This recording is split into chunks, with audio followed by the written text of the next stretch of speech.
The 3D line is given by the equation r of t is equal to r naught plus a vector for direction times time, and it's given in a parametric form for t and r.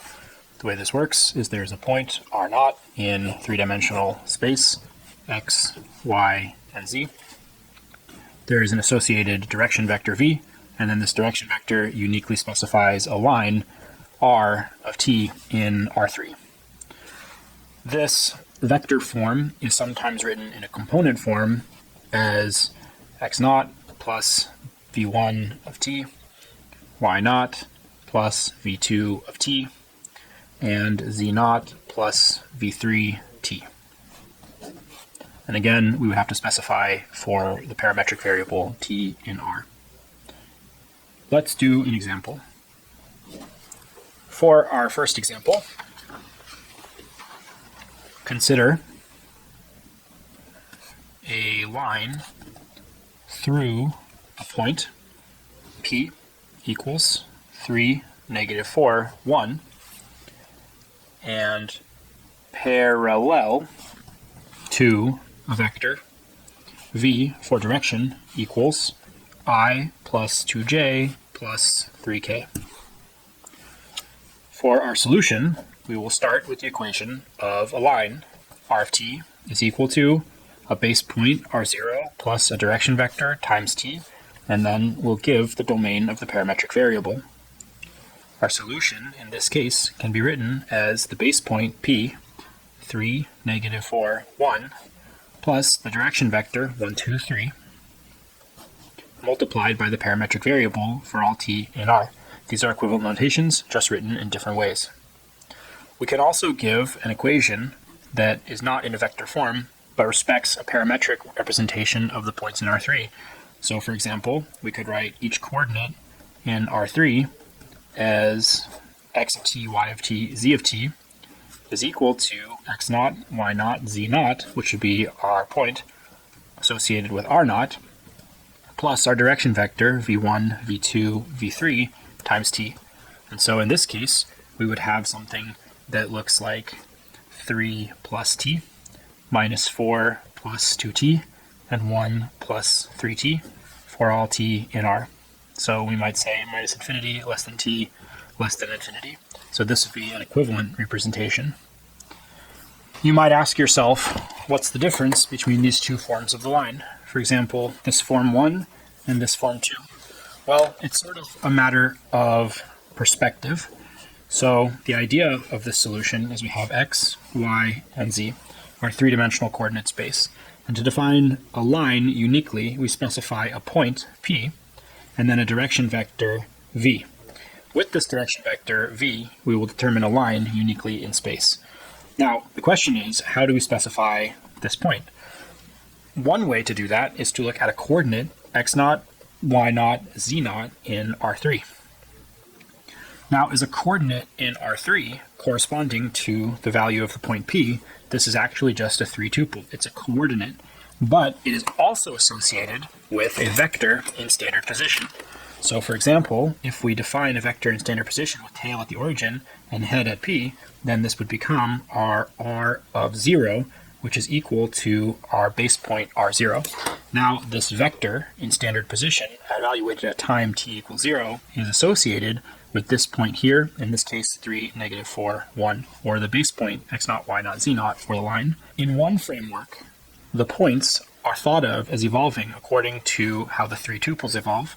So we have basically an x of t, y of t, and z of t, three-tuple point in R3 that is evolving according to this equation.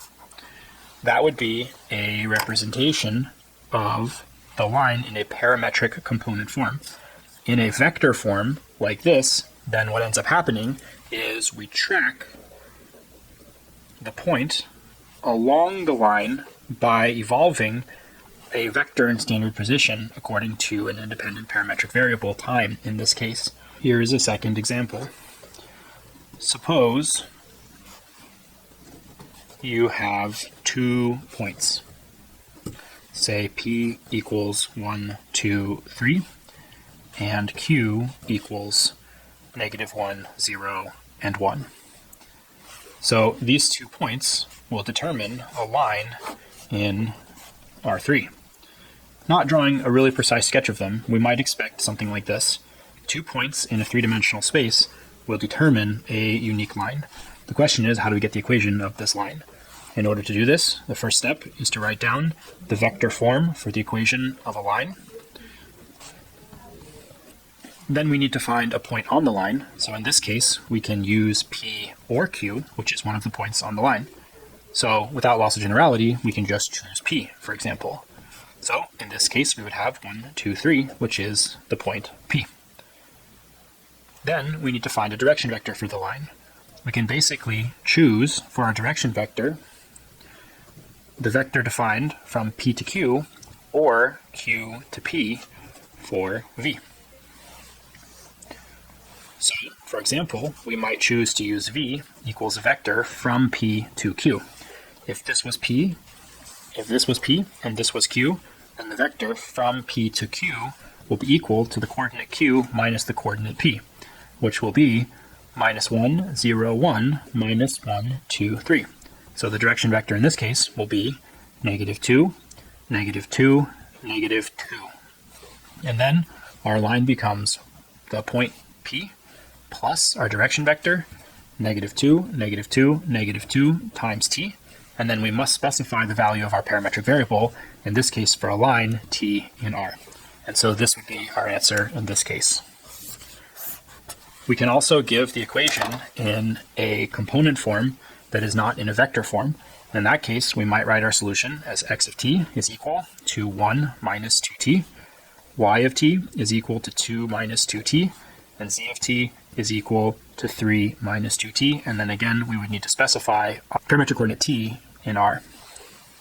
So we have a second component form that now is using not a vector form like this one, but a coordinate tracking form in R3. So for each t in R, this second equation gives a coordinate x of t, y of t, z of t in R3. And the difference between that description and 1 is that in 1, essentially what you have is a vector in standard position that tracks each point on the line. So for example, the point P is associated with the vector r of t at t equals 0. So you plug in t equals 0, this term drops out and you get 1, 2, 3, which is the point P. If you were to plug in t equals to 1, then you would get q in this case. So for example, the vector associated with r of 1 is equal to r of 0, which is p, plus v times 1. So in this case, it would be 1 minus 2, 2 minus 2, 3 minus 2, which would give us -1, 0, 1, which is actually equal to q. So in this case, it would be -1, 0, and 1. And you'll notice that in terms of vector addition, if you take the vector associated with r of 0, and you add it with another vector here associated with v times 1, then you end up with this vector, which is r of 1 is equal to the base point r of 0 plus v times 1. So there's actually a vector addition problem associated with going along the line from this point to this point. We add this vector to this vector to get this vector. And essentially what happens is the vector function tracks these points along the line for different values of time as they move. And so it points to each one of these in turn along the line in three-dimensional space.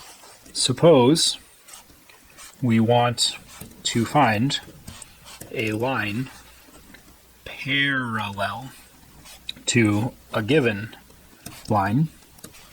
For example, suppose we have a given line x of t equals 1 plus t, y of t equals 2 plus 3t, and z of t is equal to 4 minus 2t for t in R. So this one is a line in a component form, and we can rewrite this as r of t is equal to 1, 2, 4, which is a point on the line, and you get this point, which you can think of as r0, by substituting in t equals 0 into the equation, plus our direction vector, which is 1, 3, negative 2, times t for all t in r. So this form of the line follows along with the standard form of a line in a vector notation. R of t is equal to r of 0 plus v times t for all t in r. So our direction vector is here. Now, every line parallel to this line will share the same direction vector for different points. So in our R3 space, x, y, z, if we have a given direction vector like this, then this vector is equivalent to all vectors of the same length and direction in R3. So for example, a vector here or a vector here, either into or out of the plane, will be the exact same vector in R3. So if I specify different R0 points, such as R0 here, or R0 here, or R0 here, I get different equations of lines that go through the point and have this direction vector. So for example, if I wanted to find a line parallel to this given line through another arbitrary point, for example, 2, 7, 24, then we would use a line of the form x of t equals 2 plus t, y of t equals 7 plus 3t, and z of t is equal to 24 minus 2t for all t in r. If you're wondering where this equation comes from, it comes from the standard form of the equation of a line. R of t equals r0 plus v of t for all t in r. How did I get my base point? Well, this new base point is going to be given by whatever point we know is on the line. So this becomes the new r0 for this line. That would be 2, 7, 24. However, the direction vector remains the same as for the original line.